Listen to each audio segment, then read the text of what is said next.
On this week's Hockey Inside Out, the Canadiens know how to take the lead. They just don't really know how to hold on to the lead. And that's really the most important part of the lead, the holding.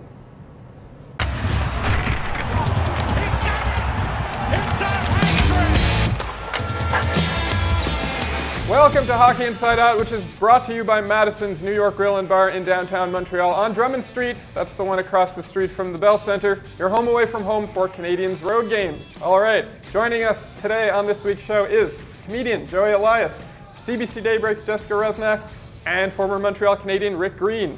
Once the Canadiens are mathematically eliminated from playoff contention, which will probably happen in a matter of hours, what are some changes you would like to see the team make to lines and ice time? I think I would like to see Nick Suzuki get a little bit of a promotion, put him up there with Gallagher and Tatar, see what he's able to do there. I think he earned it so far this year. And you know what, if it doesn't work out, then bring him back down. But you know what, nothing can hurt your team right now. So why not use this time to help you further down the line? I would like to see Charlie Hudona get a real good look. I think that they've given him little bits and pieces over the year, and I think that he's deserving of giving more ice time, put him up there with some good players, and let's see what this kid can do, because I think he has the potential to be a good player at this level, and now you got to give him a fair chance by putting him with good players and allow him to show what he can do. I think once they're eliminated mathematically, you got to go to the backup goaltenders to see what they can do. Price has played a lot of games this year, a lot of minutes. You know, once they're done, you know what he can do or potentially do, but we don't know what the backups can do. So either give Lindgren the nod or Primo, but I think the team needs to know what they're getting into for next year with the backup position. Yeah, I agree. I was going to say the same thing. I'd like to see them put Caden Primo in net, see what he can do. Brilliant comedians think alike, I guess. You know? That's right. The Yoel Armia has only 3 goals and 2 assists in his last 16 games after starting the first roughly 30 games, producing almost a point a game. Why do you think there's been such a drop-off in his offensive output?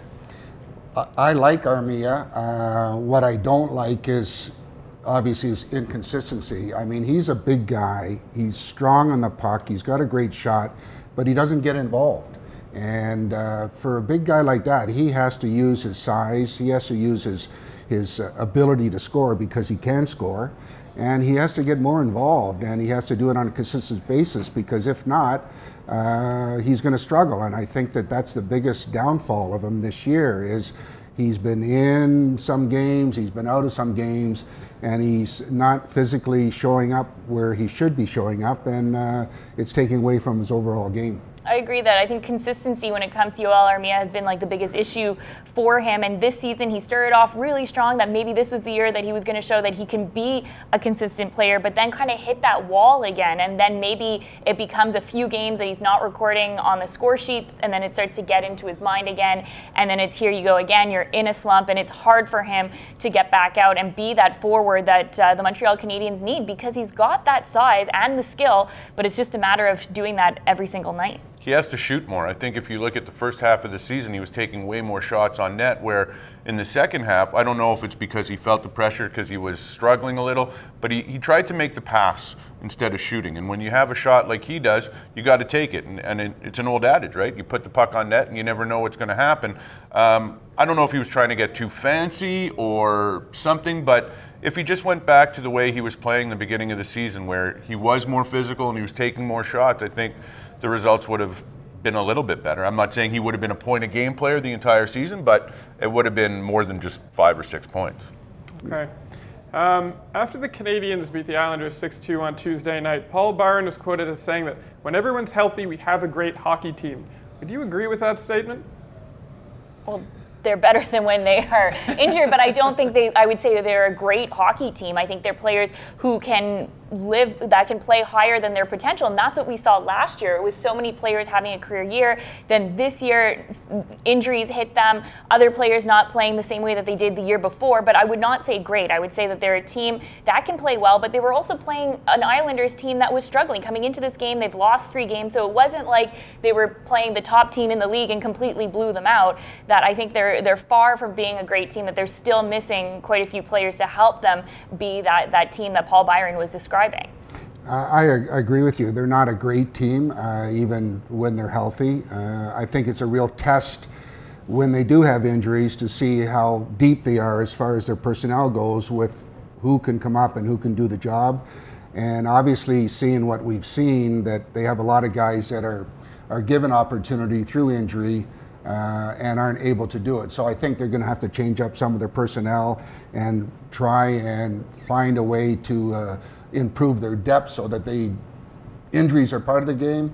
Find a way to have some guys that are going to step up, given the opportunity, and are going to be able to help the team out at those times of injury. I just think Paul Byron is, I like him because he's that spark plug on the team. So when he says that, you got to believe it. The only thing I look at is if this team had won, let's say, 3 out of the 4 against Detroit, and the 2 that they lost against a New Jersey Devil team, you do the math, they'd be in the playoffs right now. So I don't think he's that wrong. I'm not saying that they're a Stanley Cup contender, but if they were all healthy and they played better against the bottom feeders, they'd be in a playoff position. So he's not that far off. I'm not saying that they're a great team, but they're a playoff team. I mean, I think if they were all healthy, they'd have a wild card slot. Does that translate into a great hockey team to me? I don't think so. But I also think the philosophy in Montreal has to be more than just making the playoffs. That for so many years, making the playoffs was enough, and they'd be bounced in the first round, and it was like, okay, that was fun. But now you have to win a Stanley Cup. You have to be a Stanley Cup contending team, not just a team that gets into the playoff and hopes for the best. Well, I think they're quite a ways away from that Stanley Cup run, but I think that they're obviously seeing over the last number of years that they struggle in a number of areas, and they're going to need to make some changes in their personnel that are going to allow them to get into the playoffs. And then, once they experience that, then they'll see how far they can actually go with it.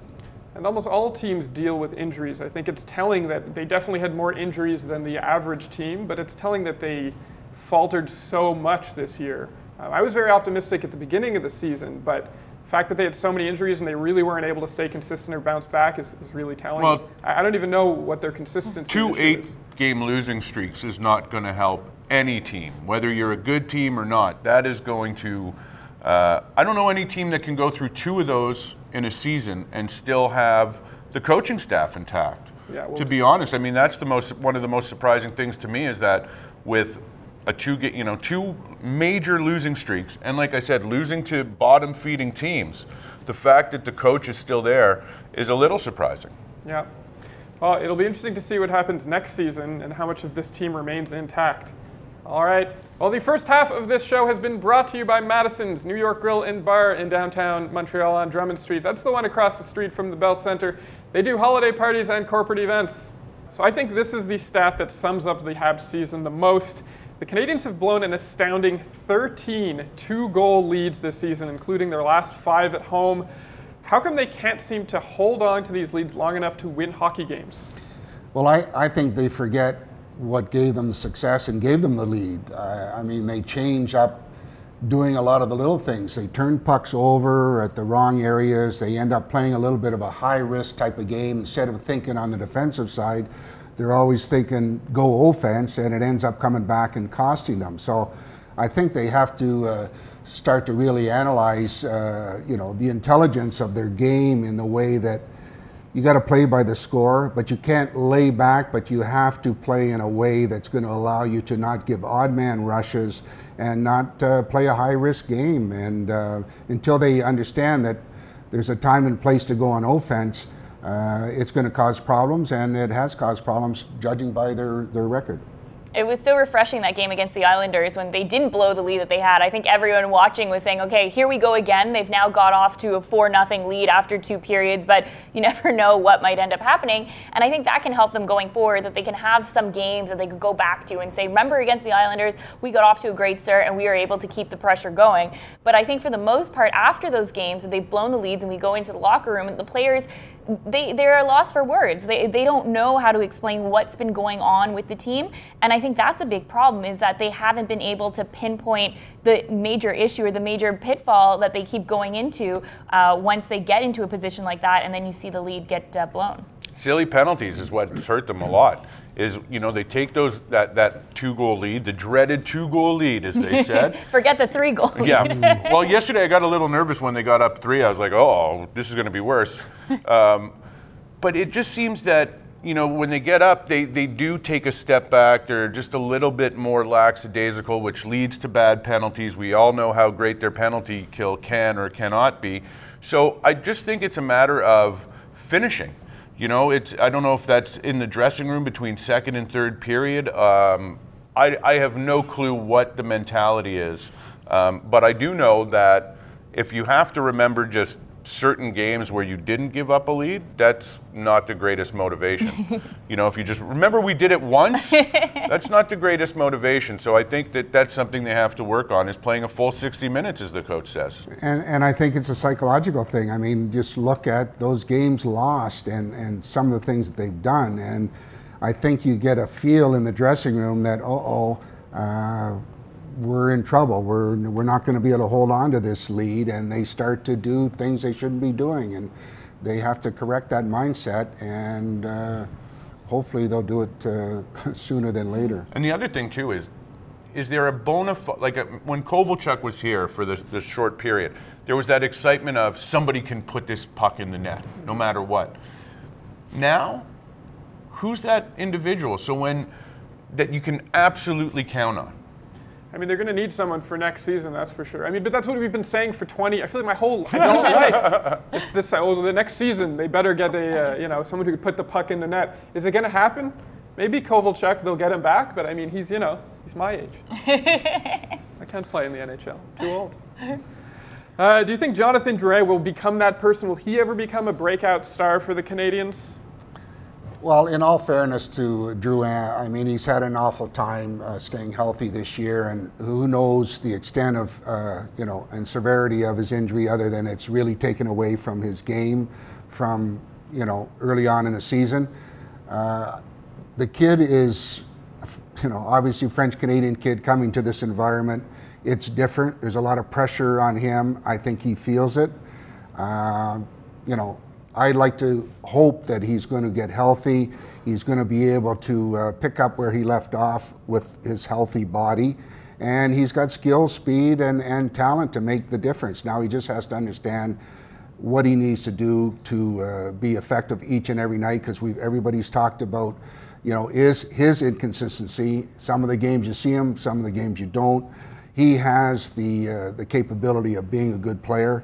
Let's get him healthy and give him an opportunity to figure out how to really contribute to this Montreal Canadiens team.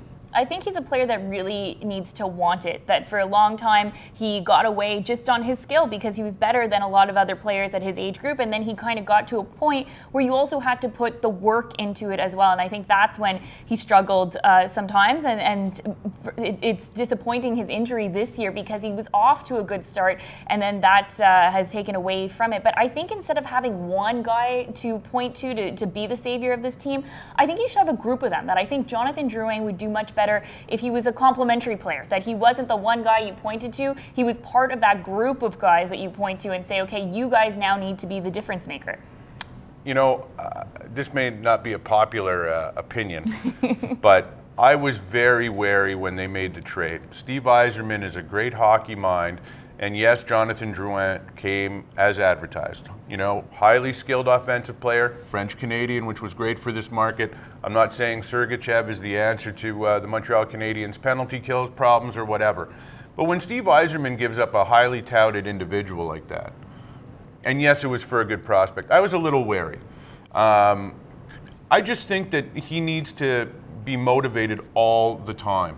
And again, like Rick said, we don't know the severity of the injury, so maybe you do shut him down for the rest of the season. You say, listen, heal up, come back 100%, get focused mentally also, so you don't take these games off, or 3 or 4 games off.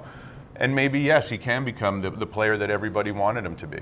Well, I feel a little bit optimistic about Jonathan Drouin just because I counted him out at the end of last season, and then he came into this season and surprised everyone.